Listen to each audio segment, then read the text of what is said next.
So with that being said, my name's Pat Michaels. I'm the Chief Learning Mechanic here at Great Circle Learning. And we do a whole bunch in terms of helping people build training materials, providing the tools to do it, but also want to help you to just develop some skills so you can do it better on your own. But today, what we're going to look at is we're going to look at sort of a real life example, just so you can kind of see the morph transition in action. That's probably what I should have called it, but I called it a sort of real life example. We're going to talk about why do we need engaging visuals, what they are, really high level. What's the difference between an animation and a transition in PowerPoint? Again, all three of those, be quick to get through those because I really just want to get into what I'm going to call the nerdery of how we actually go about doing this. So we're going to look at the basics of the morph transition, some features I think that you should be using along with this in PowerPoint just to make it make it easier, and then we'll actually build out something so you could really see it in action. So that's kind of where we're going with today. So let's jump in and see my sort of, maybe real life example. All right, so, I'm sharing my PowerPoint here, and actually let's make it a little bit bigger so it's easier for you to see.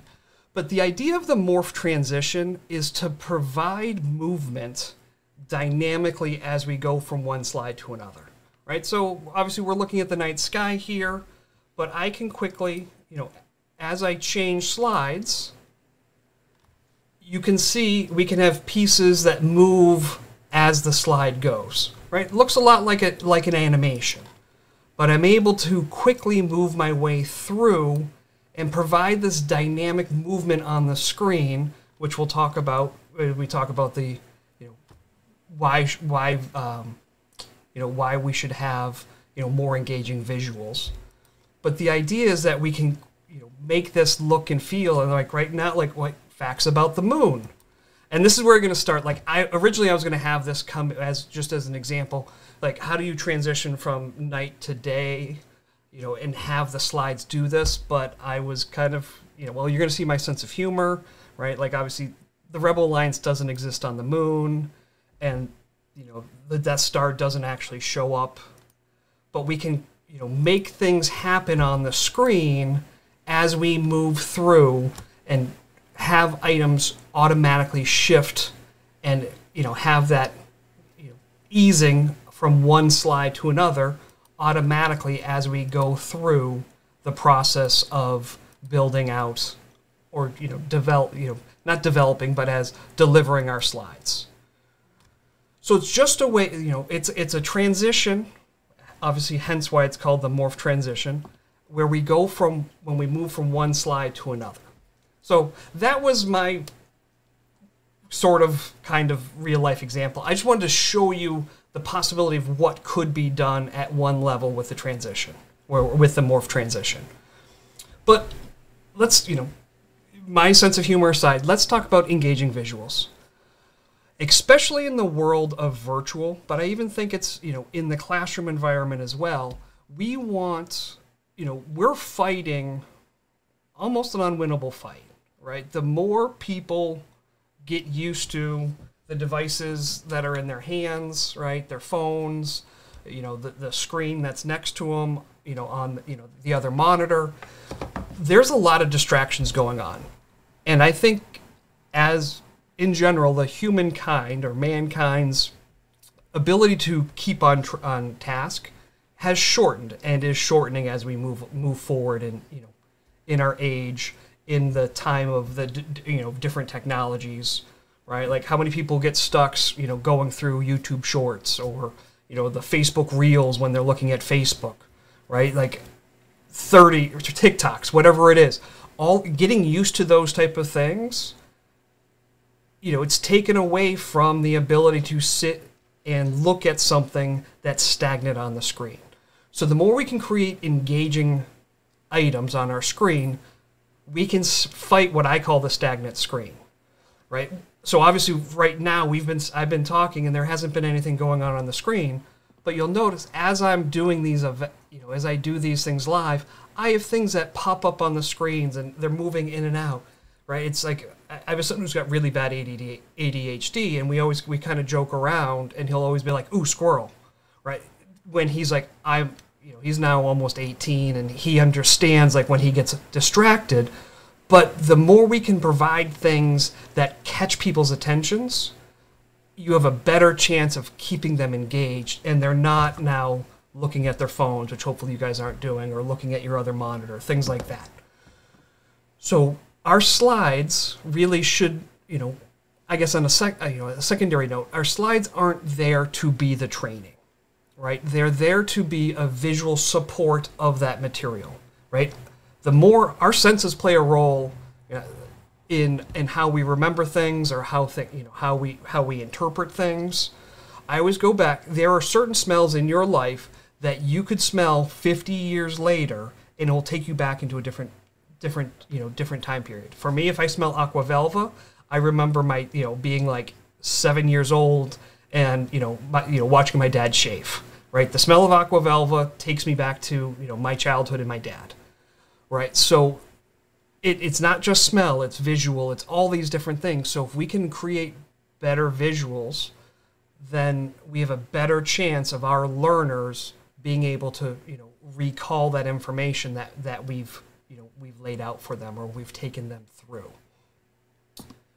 All right, so what's the difference between an animation in PowerPoint and a transition? And it's really simple. Animations affect one single item on a slide. So let's jump over here. So if I was to, looking at this slide, and actually let me get over to the slide itself.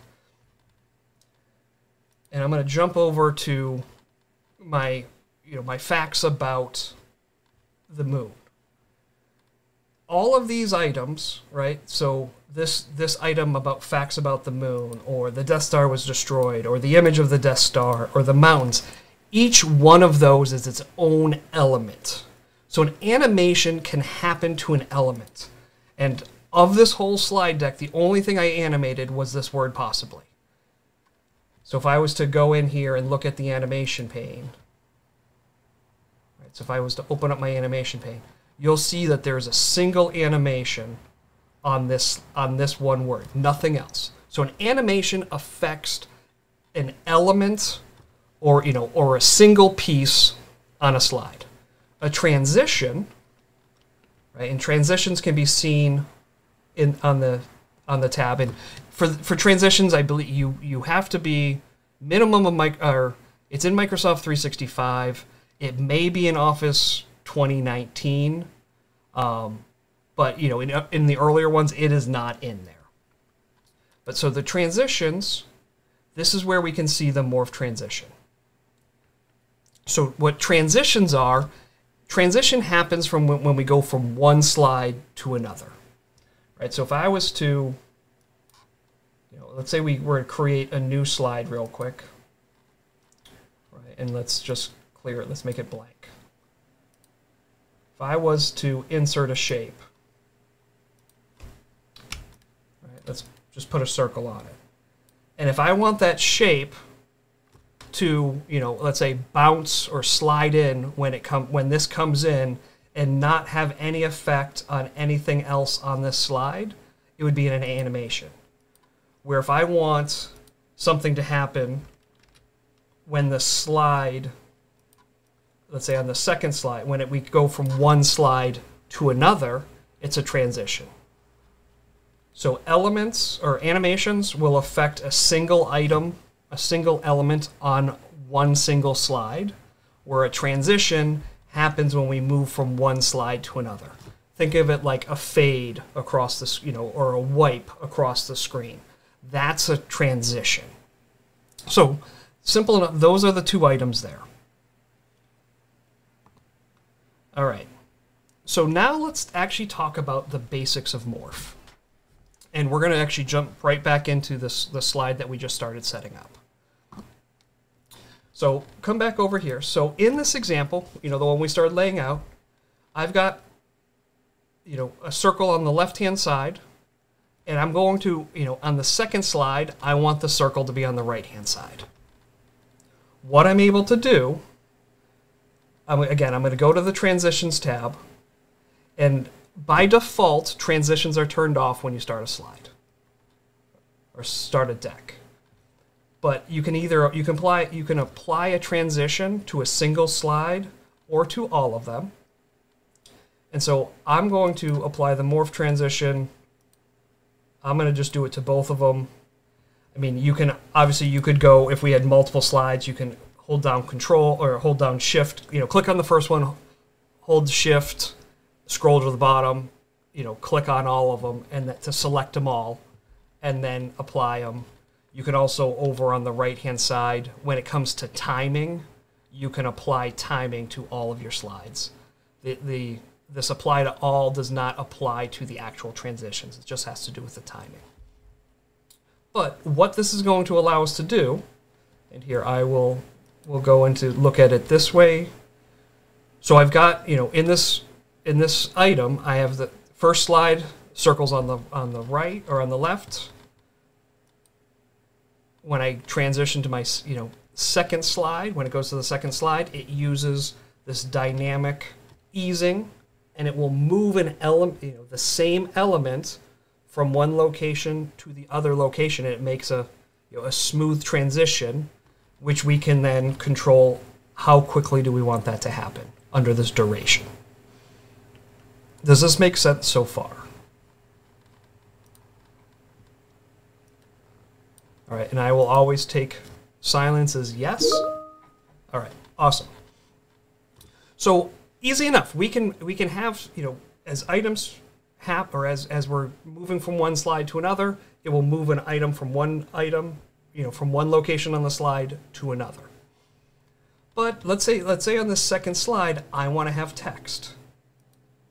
Right? Like maybe this is going to be my, the title of what's happening on the slide. So I'm just going to come in, I'll put it in a text box, right, and be real original. We'll call it Stuff to Know, and we'll choose my always favorite font. It's really not, but it's easy to see. So we'll use Algerian.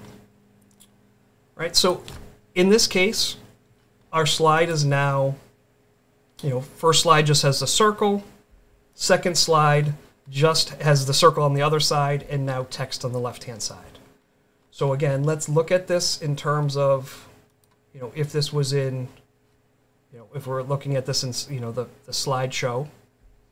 So here's our first slide, and as I transition to the second slide, because that's Stuff to Know text box was not on the first slide, it just fades in.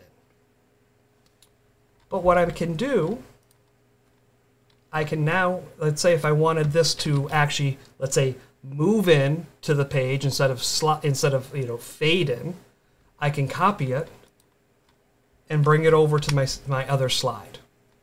And so obviously we can move stuff on the slide. It's on the move items that are or elements that are on the slide itself, but we are not limited just to the slide. If I hold down Control and scroll out, I've got almost this whole mat, this, that we'll call it a desktop for a lack of a better term.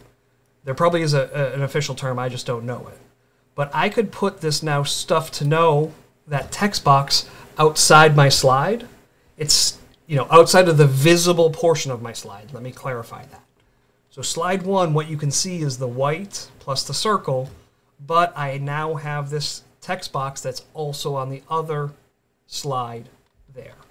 So when I go and I look at this now, right, and I transition to the second slide, it's now going to move that item over for me from where it's located.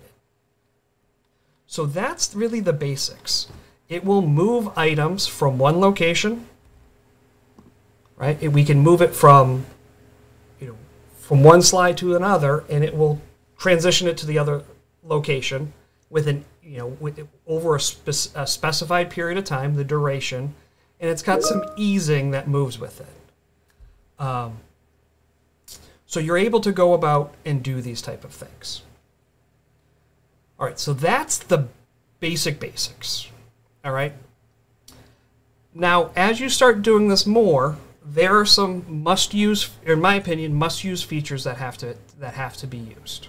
Hence why they're must-use, right? All right. So for me, I'm going to, at the moment, keep it down to simple to 4 of them.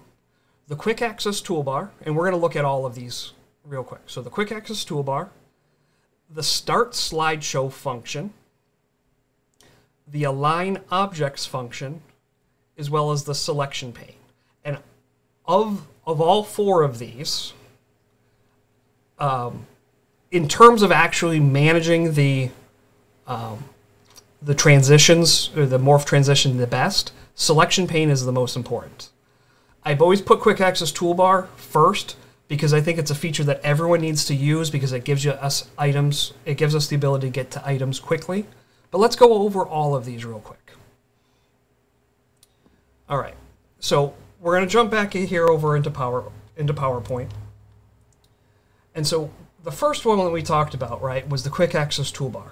So the quick access toolbar exists either below the static or below the ribbon within PowerPoint, or it could also be above it depending on your choices. The easiest, if you've never used it before, let me just move it above so you can see it. It's where you have the the floppy disk for saving, your undo button. This is your quick access toolbar, and you can customize this and add items to it so that you don't have to go and search for them on the ribbon. The quick access toolbar is constant until you make a change to it. So no matter what tab I'm on, so if I go to the insert tab, my quick access toolbar items stay the same. If I'm on the animations pane, it stays the same. So there's certain things as you're doing it, getting into the selection pane or starting a slideshow, start a new document, things that you're doing all the time, put them on the quick access toolbar so that you don't have to go find them. It's about saving time and what I call saving mouse mileage. Right? So, and that's the reason why I like my quick access toolbar beneath the ribbon, is because it's less movement of getting my mouse to it. I mean, it's not that much more, but over the course of building, over a month or a year, it's gonna actually start saving time. But so quick access toolbar, use it, love it, become best friends with it. In terms of some of the other items, the one that I've got mine on here is start slideshow, right? So I've put it on my quick access toolbar. If I click on it, it's what allows me to quickly go into slideshow mode so I can see exactly what's going to happen. What does my slide what does it look like as I'm going to show it, right? And it's easy to do the transition, see the transitions as I go from, one slide to the next slide. All right, so where we find the Start Slideshow button is on the ribbon. We're going to go up to Slideshow, and you have Start Slideshow. I've added Start from Beginning, so it always brings me to slide 1 off my Quick Access toolbar. But you could do from current slide. You've got all these choices. And I should have pointed this out. The easiest way to add something to your Quick Access toolbar, when you find it on the ribbon where it's normally located, right-click on the item, choose the first option, which is Add to Quick Access Toolbar, and it will put it right at the end of your current list. And if you want to take something off your ribbon, right-click on it, and you can choose to remove it from the ribbon. But Start Slideshow, either from beginning or from current slide, just kicks you into the mode so you can see really what the slide would definitively look like up on the screen, and then you can actually test your transitions, you can test your animations as they would appear as it's being, shown to the audience. All right, so that was the second one that I think everyone should be using. The third one is Align Objects. And this is what allows us to quickly get things into location on our screen. So where we find align objects, it is located, it's either under the shape format or the picture format sub-tab that comes up when we have highlighted either a picture or a shape. So in this case, I have a shape highlighted, so we'll see the shape format. If I had a picture on my screen, I would have picture format. But if we get into here, in the arrange section, there is an align button. And so I've just put it onto my quick access toolbar so I can get to it easily, and I don't have to navigate over to a tab that only shows up when I've got a specific item highlighted. But what this will allow us to do, let me unzoom. Right, so if I've got, I'm on my second slide, I've got this circle highlighted. I can, and let's just say, it was over here.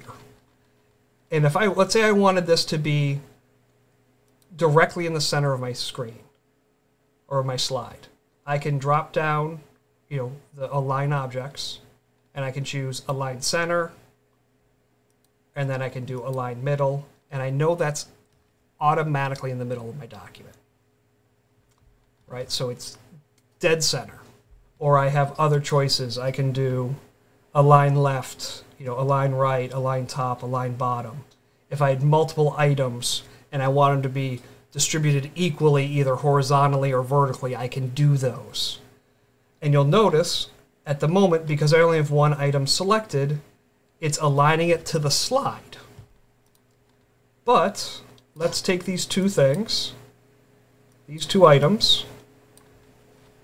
Actually, we'll do a third one.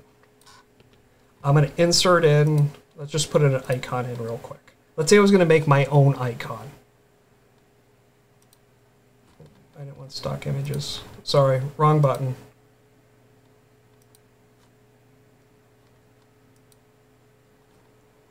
We're going to make an icon.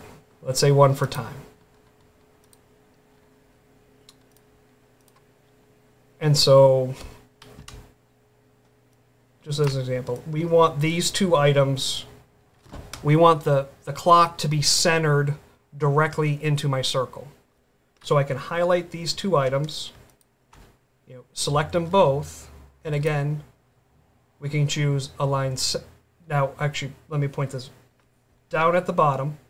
Now notice, because I have two items selected, it defaults to align the selected items. So align those up exactly how we choose it. So in this case, I want these two to make sure they're, the clock is directly centered in my circle. So I'm going to go align center. I'm going to do it one more time to choose align middle.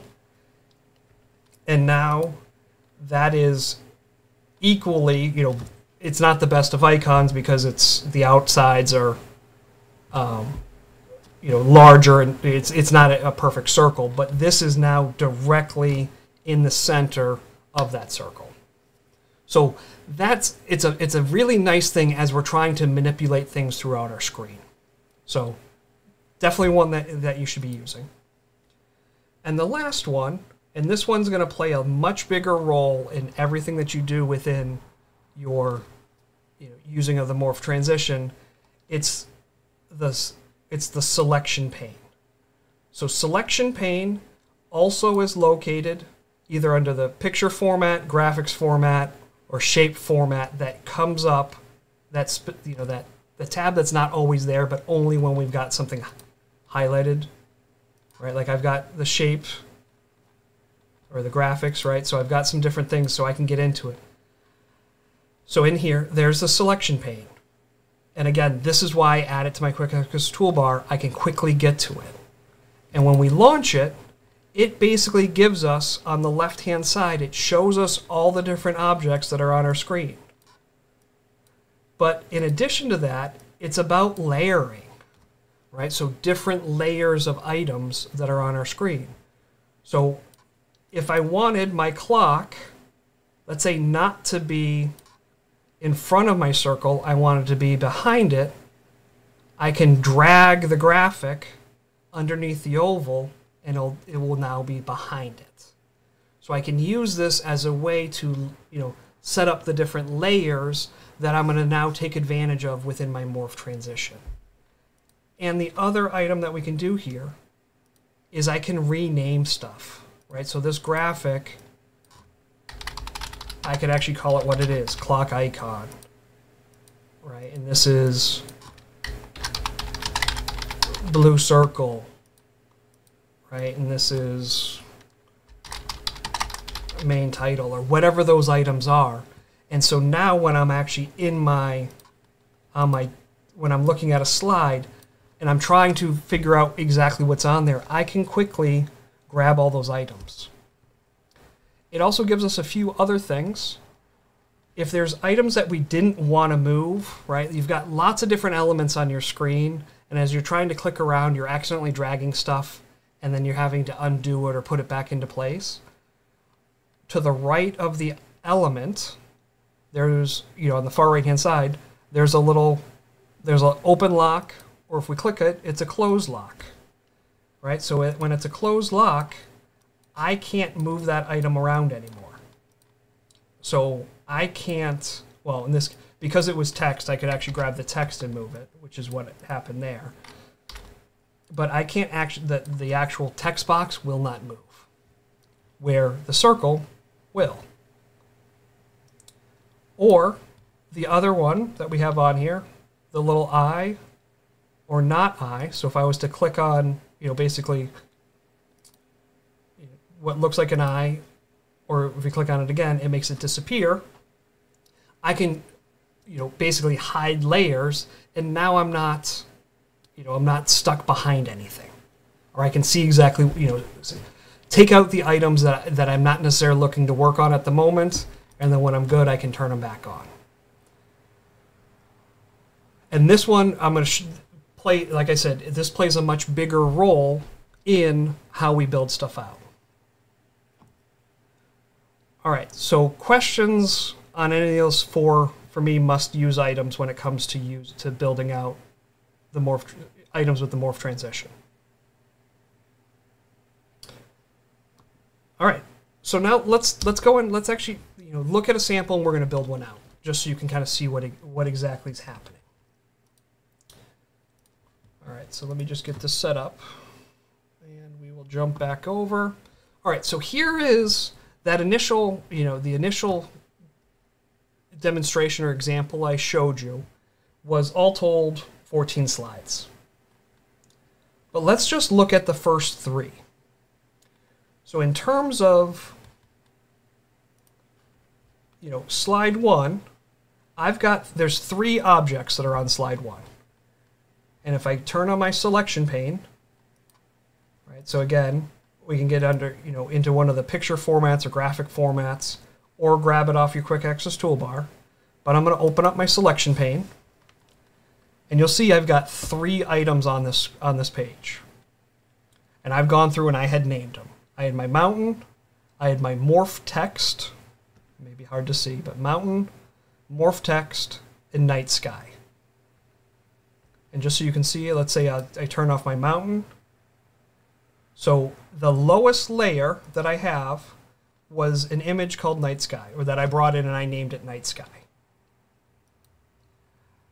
I've got text called morph transition, and then a mountain that I had on top of my text.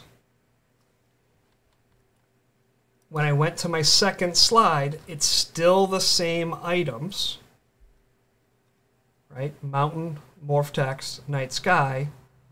I had just moved the morph transition text up from behind the mountains, right? So if I start dragging this down, because it's behind the mountain text or the mountain layer image, that disappears, right? Where if I put morph text above it and bring it down, you'll see it goes over the words, right? So this is where this layering can be beneficial. Where if you want text to come up behind an image, you need to set up layers so you've got a slot or a space where it can slide up and down through it. But we'll go in and let's start building something out. So start a new guidebook, start a new PowerPoint. I generally start from blank. I would prefer to go that route. But let's say we put in an image. Right now I'm going to use stock images. I don't know, let's call it sky. Right, so we're going to use that image, put it in there. Right, and I'm going to kind of drag the corners so it's a little bit bigger. Right, and I don't need this design slide. And so if we look at our selection pane, right, I could just call this sky. And now you would just start adding in different items that you wanted on here. Right, and I've got a bunch of the images that I used yesterday. Right, so like here's my crown.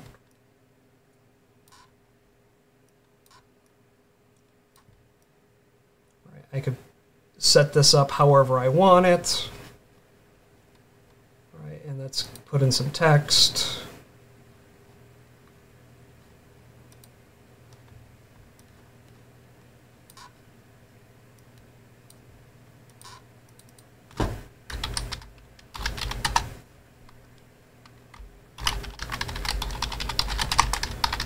Whatever we're calling it. So we'll call it Crown PowerPoint Development. Right, let's make it look a little bit fancier. Let's go white text. Maybe put a shadow behind it. Right, I don't know. Obviously I'm making this up as we go. But like here. Right, there's a slide. And so I want to do the morph transition, right? So I'm going to go to the transitions tab. I'm going to make sure morph is selected. And then what I always do is I'll duplicate and actually, let's come through here, and this is crown.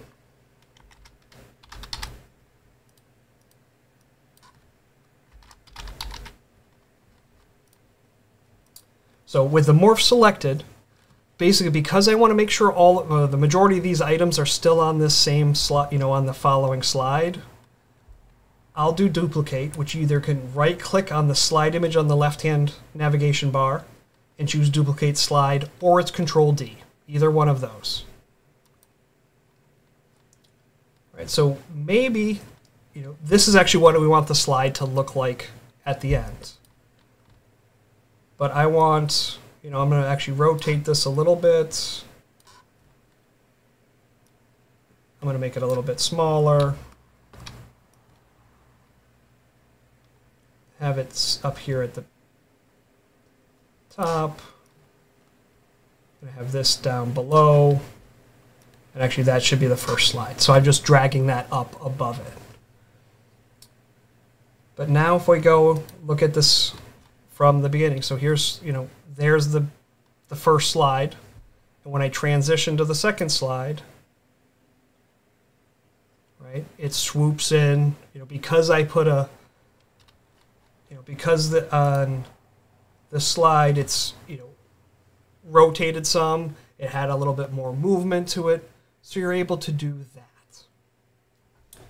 Right? So that it's so simple that it makes spending all this time on animations, which can become very cumbersome, and you're trying on click, before click, all of those.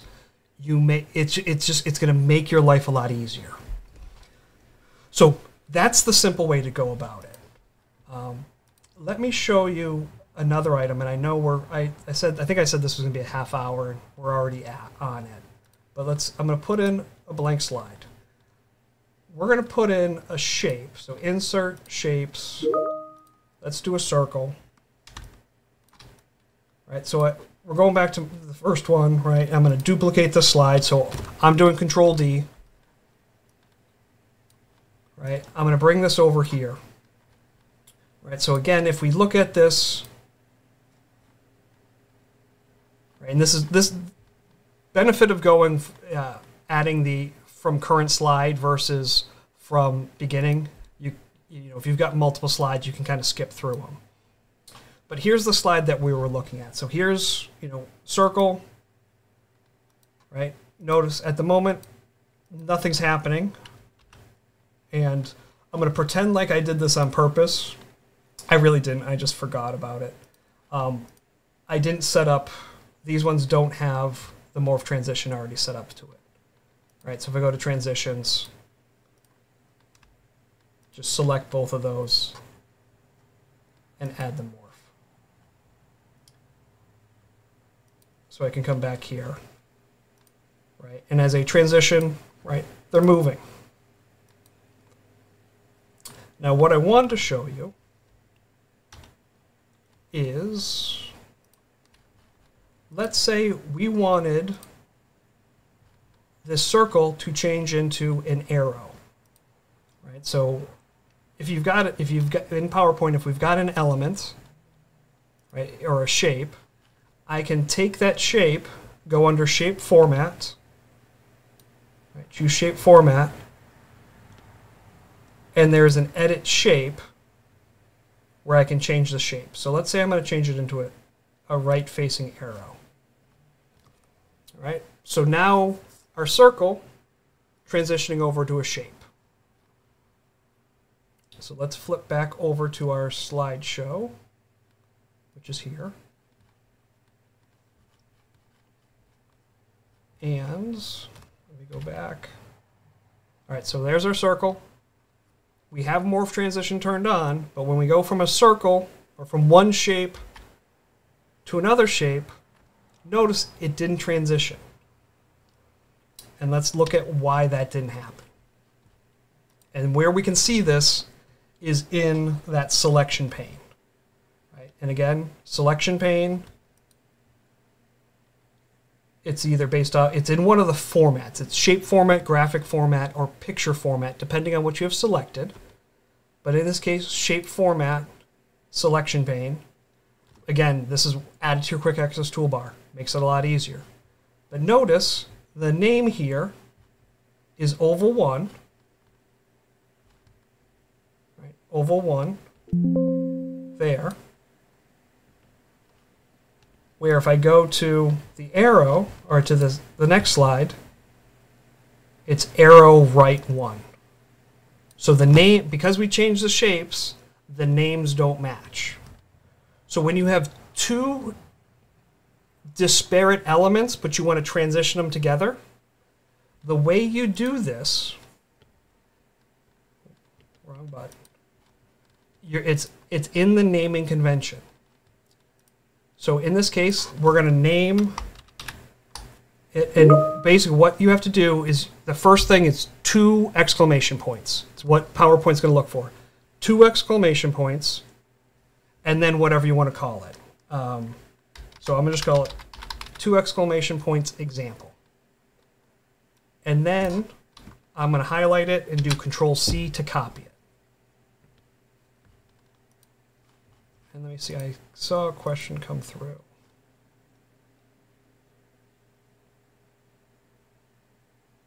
Okay, Nancy, we can go through. We can look at the. You want to see the original PowerPoint broken down like this? I can do that. Yeah, no. Finish your thought, Pat. Finish your thought. This would be from time afterwards. All right, and then the other one is how do you do the free text arrow to use as a pointer? Yeah, that was cool. I can show you that as well. All right, so remember, in the selection pane, naming matters. So if we have 2 disparate items, it is exclamation point, and that after that, the text needs to be the same. So that's why I copied what I did on the other one. So exclamation point, example.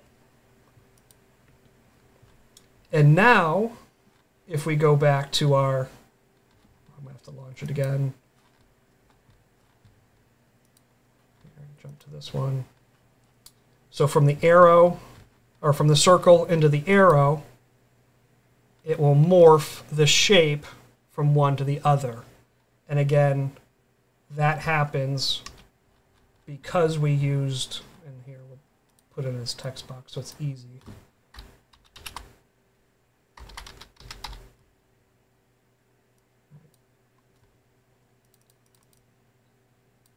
We basically, you use 2 exclamation points plus whatever text after it. And they just have to match up from one selection pane to the other.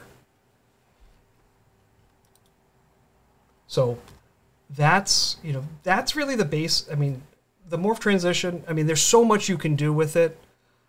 Picture the, let me just see. So coming from Karina. So exclamation point is the convention you need to use when morphing from one element into a different element that's not the same. But it's exclamation point, and then some sort of text after it. And they just have to match up.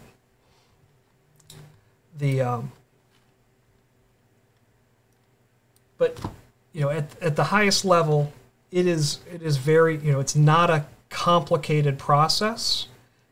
There's a lot of playing around to get it to do what you want it to do. We can take a look. Let me flip back over. Actually, I've got another one. I got another example to show you. That's maybe not as nerdy. But, all right, so let me come back to this.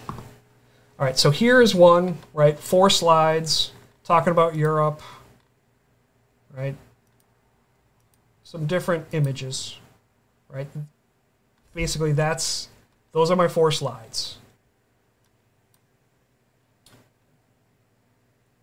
But when we look at this with, as we actually in the slideshow mode, right? So there's Europe. And as I go to the next one, right, it pulls through the words, and now we're looking at, the Vatican City, right? And actually in Vatican, we're looking at St. Peter's Basilica, and that's transitioning over to, some text that I took off a website on St. Peter's Basilica. Not that this was just as an example, right? So the way this is set up, and we can look at this a little bit higher level so you can kind of see how this is done.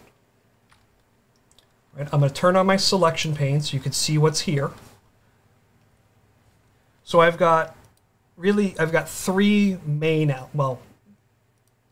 elements, and one of them is made up of a couple other items. But if we look at it at the lowest level, and again, this is why I like that selection pane. I've got a cutout that I've made that's, basically has got Europe cut out of a box that I put a little bit of transparency on, and I got a line around it. Right? So that's on there. So that's the first item. I've got an image of, again, I took a stock image of St. Peter's.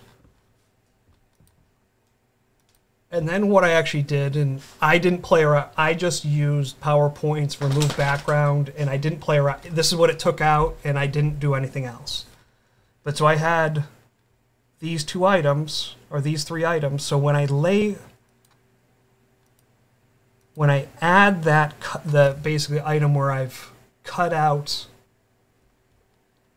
I've removed the background. I've got image of St. Peter's that's the exact same size laid over the full image of St. Peter's Basilica, and then I added this cutout.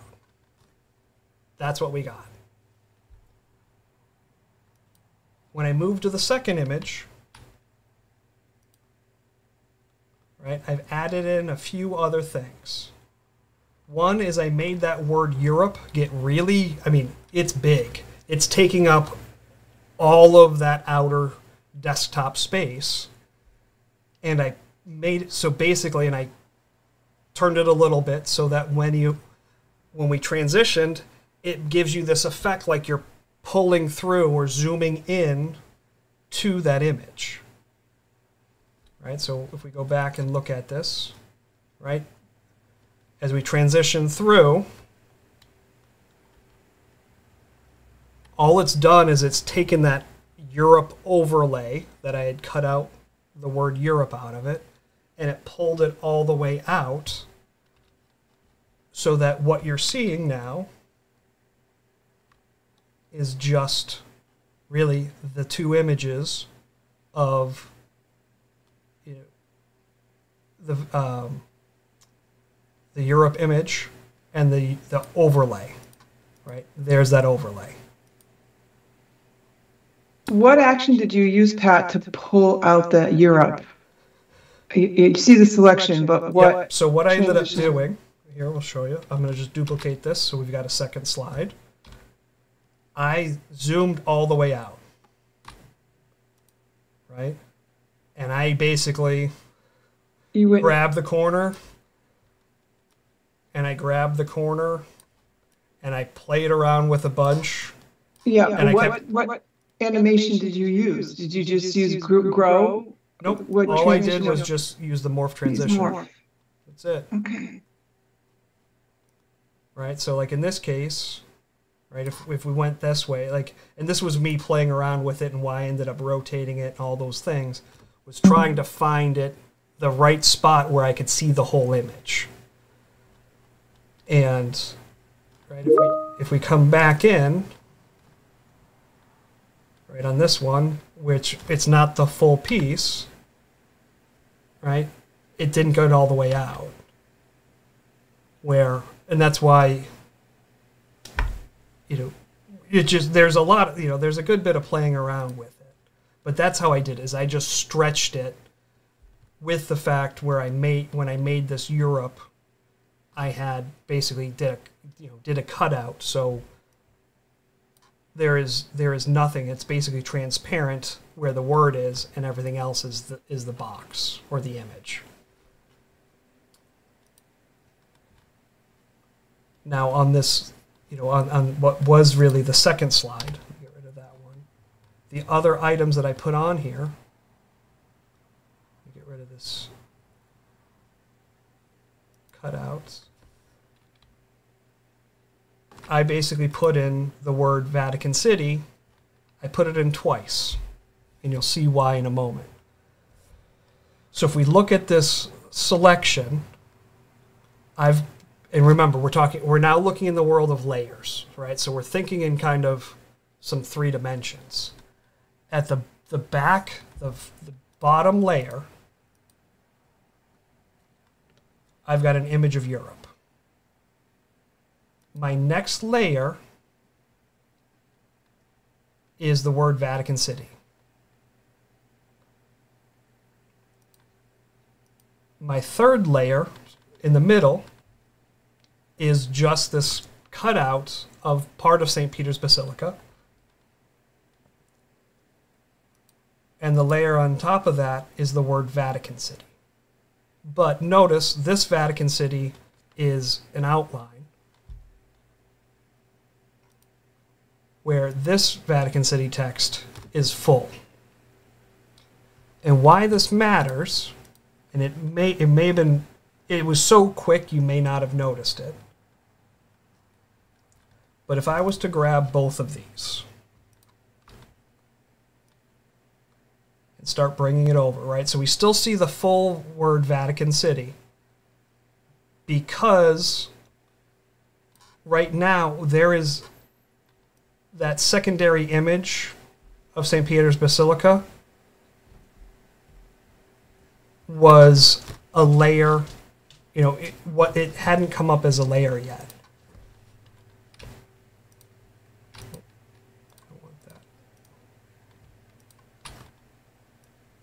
But now, as it starts transitioning over where I have, an image of the full image of St. Peter's Basilica, then I have the you know, the filled text of Vatican City. Then the layer on top of that is the cutout of the Vatican, or I'm sorry, of St. Peter's Basilica. And then the final layer is the word Vatican City, but just in an outline. So as this moves through, we're losing the sight of the filled text because it's behind my cutout, and we're only seeing the outline. But then as it starts transitioning back over, you'll see that we're back to the full text. Right? So it basically is like I made the text Vatican City, filled it, I duplicated it, and then changed it to no fill and put an outline on it, and then just set those layers behind each other, and I'm moving them together. So now, if we look at this in the share mode, or in the screen mode, right, we're going to zoom out. That one, I didn't have the transition on. But as it moves, notice as it goes across, it just gave it another little bit of, another visual thing that maybe someone picks up, maybe they don't. It truly wasn't any extra. I mean, it took me about another 15 seconds to put that together. Right? And then you'll notice what I've got on this.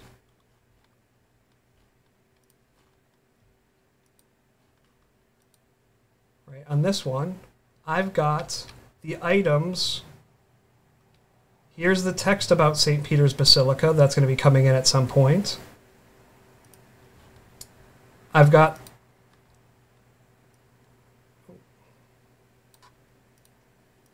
and this is sometimes why it's helpful to use this lock items so it doesn't move. But right, there's the St. Peter's Basilica, and I've just got it sandwiched in between those two image layers. And so now when we transition,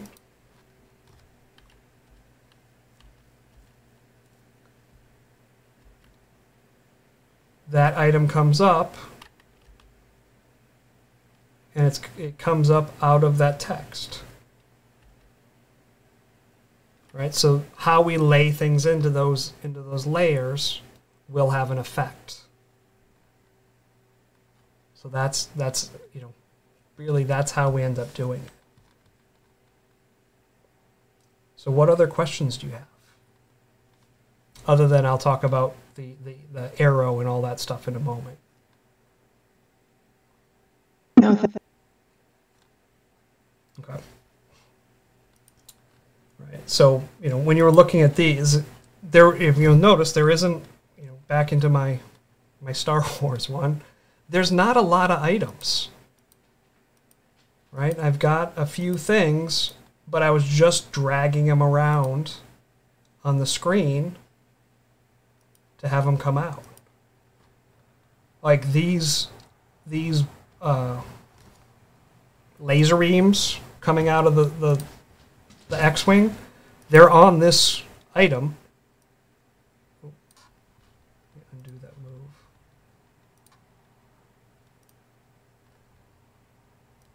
Right? They're there. I just basically pulled them down to where they were just a single point and kind of tucked them behind the end of that image so you don't see them.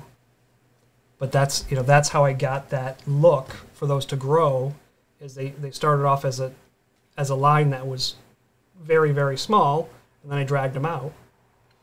And then when they went to this one, I just took them out so they faded away. All right. So, other questions you have about that, I'm happy to set up time and we can kind of walk through this, or if you ever want to show me something and what you're trying to do, happy to do that. But Nancy, I know you had questions about how I was drawing on the screen. Yeah, this is a teaching tip for teams. I was mesmerized by you did it last time I sat in on your training. I'm like, how is he doing that? Yeah, so it's not in Teams. It's a second. Okay. It's an item that I use. So I'll pull it over. It's called Epic Pen. Now it came out a couple of years ago, and when I bought it, they had a lifetime. You could buy a lifetime license for like $25. Maybe it was $40. I think they're now moved over to a subscription model, but it's not a lot.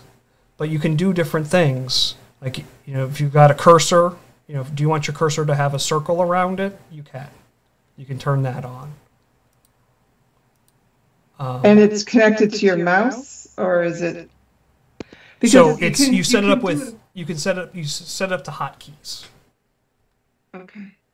But basically on here they've got, you know, an arrow. You can draw an arrow, square, an ellipse, a line. You can actually write right onto the screen, onto the page if you wanted to. Well, you can do that in PowerPoint too. Like when you've got one up, if you right click, you can do your highlight, right? You've got your pen feature. Correct. But I just like that that's more stiffer versus, you know, free with a mouse at my. Right. Well, what ends up happening? What if you're in something else? Right. That's right. Like, so like if I'm on Teams, right, if I pull this over, right, I can draw an arrow.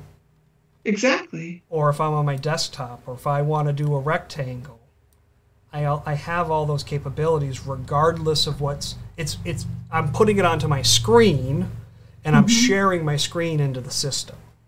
Okay. Right. Now I go a step further, right, and I use a Stream Deck right here. Right, I use a Stream Deck to help me with. I actually use it for development purposes.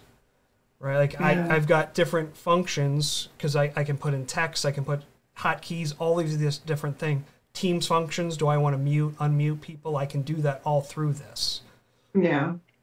So that's how I go about sharing, you know, doing those type of things. So it's Epic Pen. It's all Epic right, cool Pen. beans. Thank you.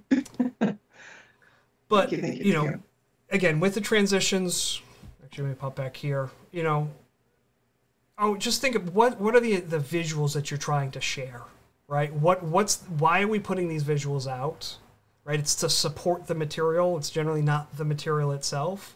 So I always think it's more about storytelling. It's more about, you know, supporting the material, but in an engaging manner where we don't lose people to our phones, right? Or to their other screen, or to their daydreams.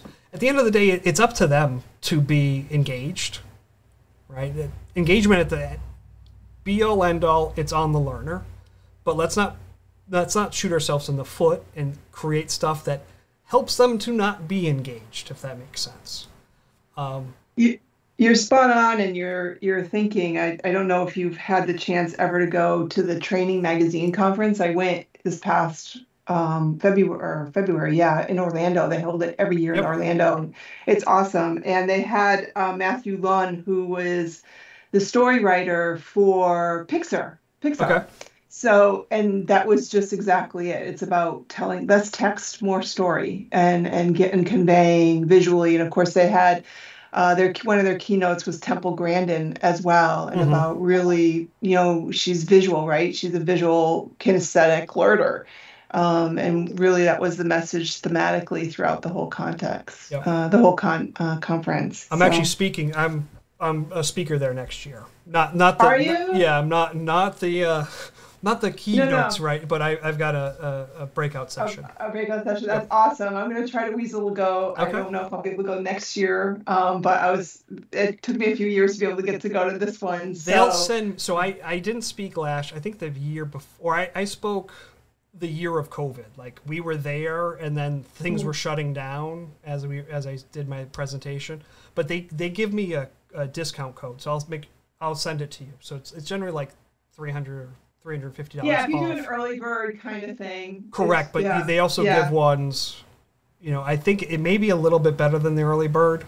Oh. So I'll find out when they give me that information. I'll send it along.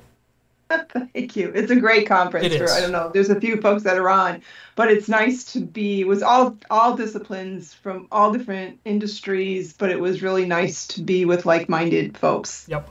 So absolutely. Thank you for your time, Pat. You're welcome. So those, high level points that were there.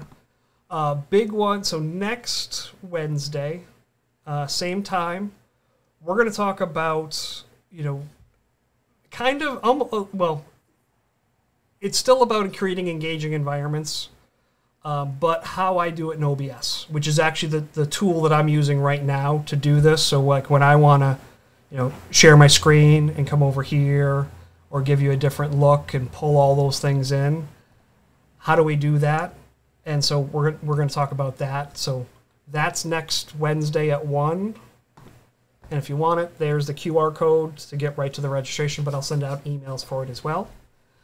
And other than that, what was supposed to be 30 minutes went an hour. So I hope you guys got something out of it. And if anything you need, just let me know. I'm here to help. They are recorded, so still sign it because I'll edit these down. And, if you're signed up, you'll get the email with a link to the recording as well. So, but thank you. Have a great rest of the day. Hopefully, maybe you can make it even a shorter week. Take Monday and Friday off, right? So that's my hope for you guys. Have a great day.